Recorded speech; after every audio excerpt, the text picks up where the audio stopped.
Hello guys! Hello Virgo! Welcome dito sa aking channel, Kapalaran 888. Welcome guys!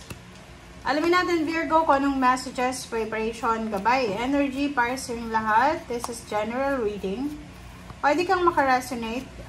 Please connect your intuition sa lahat ng baraha na nandito. Okay?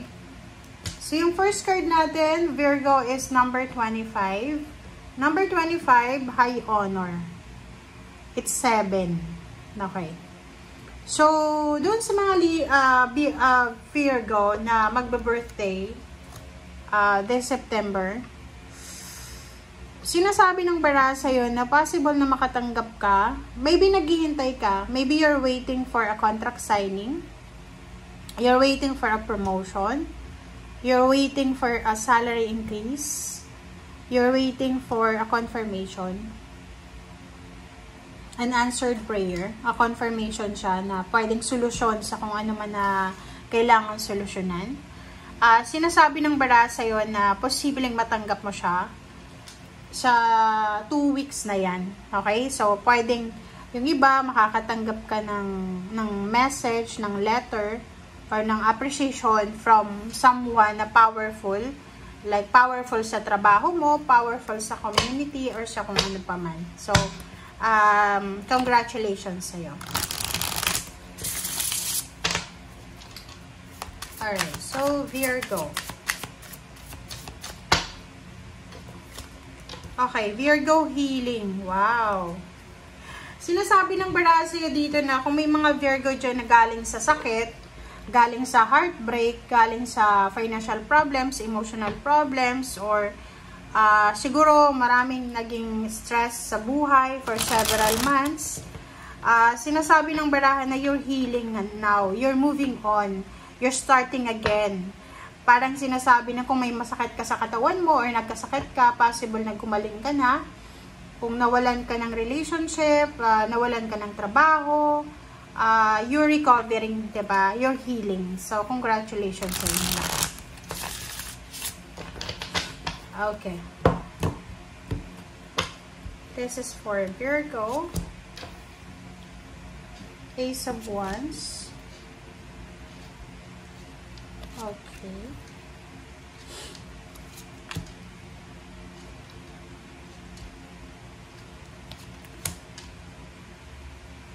Alright, so the Wheel of Fortune is here.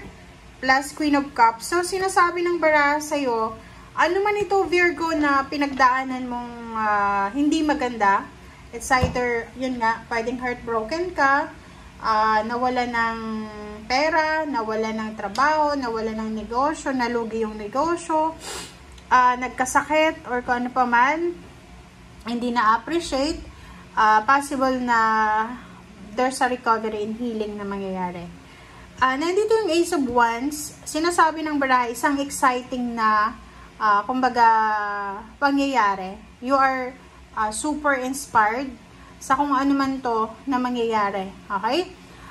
Sinasabi ng bara sa'yo na pwedeng marami kang pangarap sa buhay na hindi natuloy. Kaya ka na heartbroken, kaya ka, yung parang ano, like, may mga Virgo dito for several months.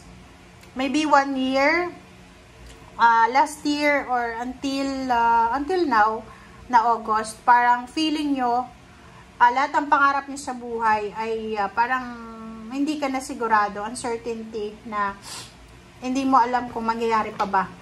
And sinasabi ng bara sa'yo na simula ngayong September, especially September 1 onwards, makakapagpahinga ka na.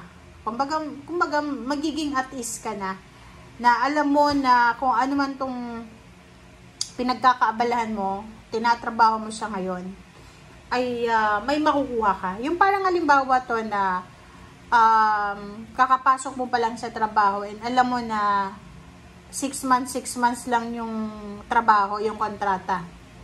Kailangan mong pumirma ng kontrata again, or kung mamalasin ka, hindi ka na i-extend ng contract. Pero kung suswertein ka, baka makarenew ka ng contract. So dito sa'yo, sinasabi ng bara sa'yo na just take a rest. Okay, magpahinga ka kasi ano man ang mangyari, sinasabi ng bara sa'yo na hindi mo yan kontrolado.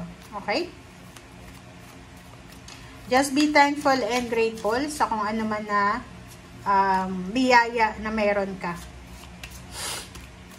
Alright. Pasensya na guys, sinisipan ako.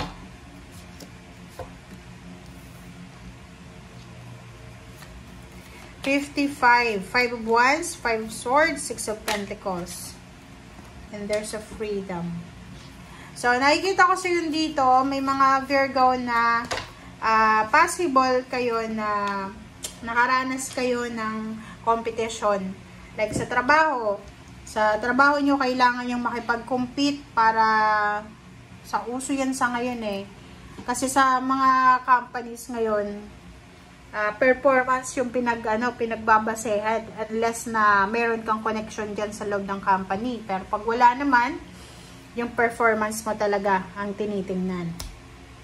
So, pwedeng nasa 5 of Wands ka dati, yung parang ang hirap mag-apply ng trabaho, makipag-compete, kasi nga maraming mga unemployed ngayon. So, ang mga companies ngayon, hindi na sila natatakot mawala ng empleyado kasi maraming mga standby na nag-a-apply everyday. So, nakikita ko siya dito na sa ngayon, this September, nakikita ko siya na wala ka nang kinakatakutan. Kumbaga, let go mo na eh. Parang sasabihin mo, okay, kung hindi para sa akin, hindi para sa akin. Kung hindi mangyayari, di wag. Parang ganun. Okay, so, sinasabi ng bara sa'yo na there's someone here, water sign, Pisces, Scorpio, and Cancer, or fire sign, Leo, Aries, Sagittarius. Ang posibleng matutulungan ka para makapagsimula. It's either that's a new job or new career or new love life or location. Yung para magre-relocate ka. Or kung ano man siya na new beginnings. So, nakikita ko sa'yo dito na yun, tama yung ginagawa mo na hindi mo kinokontrol yung sitwasyon. Tama yun. Hayaan mo lang kung anong mangyayari. Hayaan mo lang kung ano yung ibigay ng Panginoon. Basta alam mo sa sarili mo na ginawa mo yung best mo. Okay? And yung healing na to, may mga relationship na hindi nag-work, na posibleng matapos na. May mga, parang yung iba sa inyo dyan, may mga toxic and negative na situation na posibleng matapos na din. And makapagsimula ka na, mag-move forward ka na, Virgo. Okay? Doon sa mga Virgo na makakatanggap ng recognition, ng awards, ng rewards, congratulations sa inyong lahat guys. And, be excited every day. Be positive. Be excited sa kung ano man na darating. Okay? So, thank you for watching. Para to sa lahat ng Virgo. Bye!